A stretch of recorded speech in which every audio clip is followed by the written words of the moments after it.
Jangan terlalu merendahkan kekuatanmu jika sedikit saja hambatan membuat engkau mundur kembali. Assalamualaikum warahmatullahi wabarakatuh. Ahlan wa sahlan di channel Keluarga Bun Ai, keluarga yang bercita-cita selalu bersama sampai surga. Amin amin ya rabbal alamin. Percayalah, dalam hidup Allah selalu adil. Titik kesuksesan orang akan selalu ada pada garis yang berbeda-beda. Nah, kadang-kadang kita ngerasa kok udah berjuang sekian bulan, sekian tahun, teman-teman yang udah gampang banget mencapai kesuksesan, kok kita kayak gini-gini aja ya. Percaya deh teman-teman, mungkin kita ngelihatnya dia tuh kayak baru mulai sama kita bareng gitu. Tapi siapa tahu cerita hidupnya dia untuk memulai aja itu tuh susah banget. Jadi kita selalu yakin ya bahwa Allah itu akan memberikan kesuksesan pada titik yang berbeda-beda. Seperti pada video Bunda sebelumnya, Bunda selalu mengatakan bahwa tidak seluruh rezeki yang di dunia ini harus milik kita. Jadi kadang-kadang ada orang yang berhasil di A, berhasil di B, tapi pastinya usaha kita itu harus maksimal. Doa kita kalau bisa selalu ditingkatkan. Urusan keberhasilan itu balik lagi ya teman-teman, murni bonus dari Allah. Nah, untuk hari ini Bunda mau sharing sama teman-teman yang banyak ngerasa nggak hemat. Bunda aku tuh boros banget, Bunda aku tuh nggak hemat, Bunda aku tuh nggak bisa nabung, Bunda aku tuh selalu kebablasan. Apalagi kira-kira banyak banget yang DM di Instagram dengan bahasa seperti itu. Boleh nih teman-teman yang ngerasa kurang hemat, lagi ngerasa boros, kira-kira apa sih penyebab boros terbesar? Yuk kita sama-sama tulis di kolom komentar. Tapi sebelumnya mohon maaf banget, sepanjang video mungkin teman-teman agak sedikit terganggu dengan suara bindengnya Bun Aya.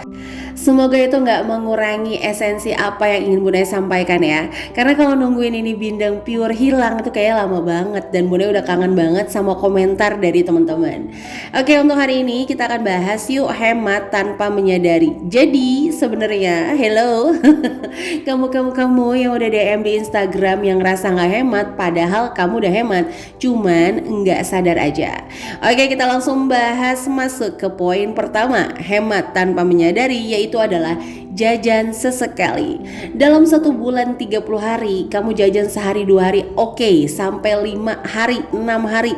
Kenapa sih kamu harus berfokus pada 6 hari itu? Kenapa kamu gak berfokus pada 24 hari kamu bisa menahan jajan?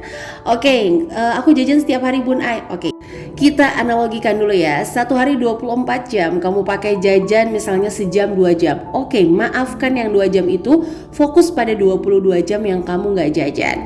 Meskipun ada ya pepatah bilang untuk membangun nama baik itu butuh puluhan tahun, tapi menghancurkannya hanya butuh 5 menit. Sama, mungkin untuk menyusun budgeting kamu harus menunggu 1 bulan, harus nunggu gajian tiba, tapi menghancurkan budgeting kamu dengan jajan hanya butuh 5 menit. Nah itu jadi harus kita imbangkan dulu teman-teman. Kalau emang jajannya sesekali, maafkan, fokuskan pada hari-hari yang gak jajan, sehingga kamu bisa memiliki spirit baru atau semangat baru bahwa enggak kok, gak apa-apa, kita akan coba lagi, kita akan berusaha lagi. Dibanding kamu fokus pada uang yang udah pasti keluar karena kamu jajan itu gak bisa balik lagi, mending kamu fokus untuk jagain uang yang masih ada di dompet pintar kamu, yang padahal dia berharap kamulah yang pintar gitu. Jadi jangan pernah mikir wah ada dompet pintar nih ya jadinya aku bakalan hemat. No, bahkan pakai amplop aja, bahkan pakai ziplock aja yang murah, kalau emang kamunya itu punya ketahanan luhur yang luar biasa itu tuh nggak ada masalah ya teman-teman. Atau bahkan mau ngatur keuangan tanpa metode, kalau kamu emang udah punya bordernya kencang, itu juga nggak ada masalah. Nah Bunda untuk bulan ini sepertinya akan mengeluarkan ya, mengatur keuangan tanpa metode, tanpa kebablasan ya. Mudah-mudahan nggak ada halangan ya, semuanya diberikan kesehatan ya teman-teman. Oke, jadi itu ya, kalau emang kamu harus jajan, terus jajan kamu produktif, itu juga nggak ada masalah. Contoh misalnya kamu tuh dengan minum secangkir kopi beli gitu ya, mood kamu lebih baik, bisa produktif lagi. Nanti kita akan belajar ya untuk kita bisa kok meningkatkan gaya hidup tanpa harus kebablasan. Oke, jadi jangan pernah berpikir ya apapun yang kamu keluarkan, terus misalnya untuk kesenangan, itu langsung kamu anggap nggak hemat, itu langsung kamu anggap jajan, itu enggak ya teman-teman. Nanti kita belajar di poin ketiga kalau nggak salah ya. Tapi sebelum masuk poin 3 pastinya poin 2 dulu dong ya. Masa langsung naik ke kelas 3. Oke, lanjut ya. Poin kedua menurut Bun Ai adalah hemat yang tanpa sadar. Kalau memang budgetnya saat ini tuh pas-pasan gitu. Mungkin kamu ngerasa oke, dia gajinya 4 juta bisa save sampai 2,5 juta, 2 juta. Kita lihat dulu, ingat ya, setiap orang dalam mengatur keuangan sangat dipengaruhi oleh sejarah masa lalu, trauma dia kecil, lingkungan, support system, itu sangat-sangat dipengaruhi teman-teman. Ada yang gajinya 4 juta tapi dia dapat support system dari orang tuanya, bahkan mungkin masih dibantu, masih dikasih. Tapi kamu dengan gaji yang 4 juta, kamu sandwich generation yang orang tuanya udah juga gak produktif. Nah itu kan mau tidak mau gitu, kita gak bisa juga egois pada diri sendiri. Ya udah, yang penting aku, gak bisa ya teman-teman. Tapi kita juga gak boleh egois sama keinginan kita untuk membantu orang lain sampai mengorbankan, bahasanya mohon maaf, amanah-amanah kita, yaitu adalah anak-anak. Jadi intinya semuanya itu ada batasannya. Selama ya yang kita batasi itu adalah keinginan, kecuali kebutuhan. Gak mungkin dong, mohon maaf banget, orang mau masuk jurang, kita punya tali, kita simpen tali kita untuk bikin jembatan. Pastinya kita akan tolong dulu orang yang mau masuk jurang tadi, ya gak teman-teman? Oke, itu analogi aja dari ibu rumah tangga. Nah balik lagi, kenapa Bunda selalu ngomong di kelas Smart Mom Class ya, atau mungkin teman-teman selalu nonton video Bun Ai, bahwa menabung itu di poin ketiga, karena emang Bun Ai ini bukan pakar keuangan. Bun Ai itu ibu rumah tangga biasa aja yang berdasarkan pengalaman gimana orang mau nabung kalau pemenuhan kebutuhannya aja itu masih berantakan, hutang jangka pendeknya nggak dilunasin. Nah itu kan kayak egois ya teman-teman, dimana kita memikirkan kepentingan kita sementara orang yang kita hutangi itu kayak harus membuka pintu hutang lainnya. Nah itu nggak boleh sama sekali ya.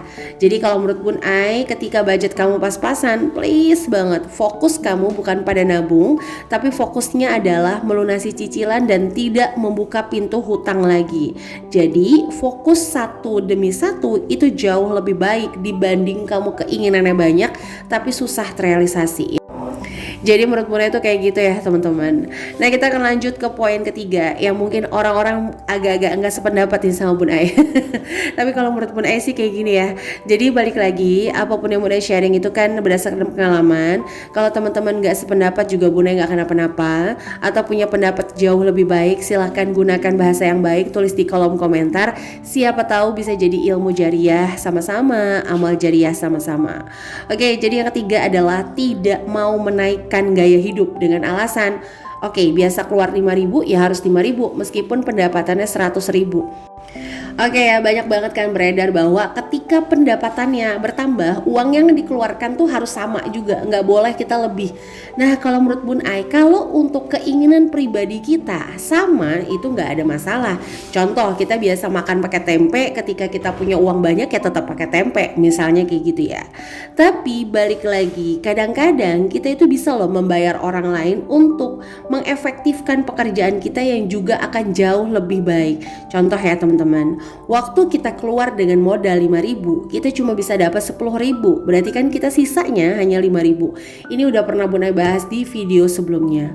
Tapi ketika kita mengeluarkan modal 50.000, kita bisa dapat 100.000, berarti kan kita punya sisa 50.000. Jadi jangan terlalu berpikir ketika kita nambah uang kita nggak boleh rubah gaya hidup sama sekali. Enggak ya teman-teman. Yang terpenting itu adalah poinnya di mana kita bisa menyisakan jauh lebih banyak dibanding yang sebelumnya.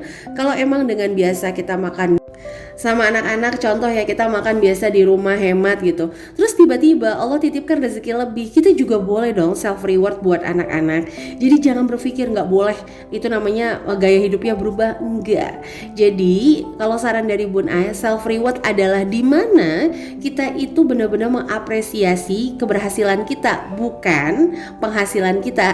Jadi kalau punya penghasilan tetap, terus self reward itu kan sebenarnya rutinitas ya. Kita udah tahu sebulan kita kerja 30 hari, terus kita punya penghasilan sekian, kita butuhnya ini. Jadi bahasa Bun Ai itu rutinitas teman-teman. Tapi kalau ada sesuatu yang kita bisa capai lebih, oke, penghasilannya tetap, tapi dalam 1 bulan tadinya jajan 20 hari jadi cuma 10 hari. Nah boleh yang 10 harinya itu kita sisakan sebagian untuk self reward teman-teman. Nah, atau dengan kita membayar orang lain, kita juga akan bersedekah, bersemangat. Di dalam rezeki kita juga ada titipan rezeki orang lain. Jadi insya Allah itu akan jauh mengefektifkan pekerjaan. Jadi jangan pernah berpikir gitu ketika kita punya lebih, kita nggak boleh naikin gaya hidup sama sekali. Kita tetap harus ngerjain semuanya sendiri. Enggak, teman-teman. Kalau emang dengan kita mengerjakan pekerjaan yang mohon maaf lebih besar, kita bisa membayar orang untuk mengerjakan pekerjaan yang lebih sederhana. Jadi kita bisa lebih fokus kepada pekerjaan yang jauh-jauh lebih besar. Itu kalau menurut Bun Ai pribadi ya. Jadi monggo teman-teman kalau memang berbeda juga nggak apa-apa. Karena kan biasanya orang akan berpendapat dengan nggak boleh naikin gaya hidup sama sekali. Kalau Bun Ai pribadi sih cuman ngelihat dari teori efektif dan efisien. Oke, lanjut ya. Yang ketiga adalah yang keempat, mohon maaf, membandingkan. Oke, sorry banget kalau video ini agak speednya cepet-cepet Bun Ai ngomongnya ya, karena emang nahan bindeng nih teman-teman. Oke, yang keempat adalah membandingkan. Nah, ini yang Bunda bilang bahwa ketika gaji kita sama mereka, terus kita kayak ngerasa harus nabung yang sama. No, sama sekali. Kita punya standar hidup masing-masing. Anak kita juga punya kebutuhan hidup masing-masing. Jadi fokuslah pada income kita. Syukuri berapapun income kita. Karena kalau nggak ada income itu juga kita nggak dapet. Bahasanya kita nggak bayangin yang besar nggak ada, yang kecil kita nggak bersyukur, besar nggak ada, yang kecil nggak dapet. Kan kayak gitu ya teman-teman. Nah, yang paling penting adalah membandingkan diri kita dengan yang lalu. Contoh 3 tahun atau 5 tahun ke belakang. Teman-teman bisa lihat apakah aku ada perubahan atau enggak. Kalau emang enggak, nah itu yang harus kita khawatirkan. Tapi kalau dulu aku tuh 1 juta cuman buat misalnya nih ya 1 anak, sekarang tuh 1 juta aku bisa makan sekeluarga. Nah itu udah jauh lebih better. Berarti kan itu ada proses, ada perjalanan. Jadi kalau menurut Bun Ai itu aja yang dibandingin. Jadi jangan bandingin sama orang-orang. Nanti tuh keder. Ingat ya, semua konten kreator budgeting juga belum tentu kok nggak jajan atau ngerasa Bun Ai aku konten kreator budgeting. Serius aku 30 hari nggak jajan. Nah boleh deh tulis di kolom komentar ya. Karena Bun Ai pribadi juga konten kreator budgeting gitu ya. Tapi ngerasa masih suka boros kok. Tapi balik lagi, kita itu di dunia tidak punya musuh kecuali syaitani rajim dan masa lalu kita dengan kebiasaan yang buruk. Nah itu yang harus kita perangi terus menerus ya teman-teman. Oke, jadi itu aja bisa Bunda sharing untuk hari ini. Jangan lupa untuk like, comment, dan subscribe. Terima kasih udah menyaksikan video ini dari awal sampai akhir. Mohon maaf atas segala kekurangannya. Sampai jumpa lagi di keluarga Bun Ai lainnya. Wassalamualaikum warahmatullahi wabarakatuh.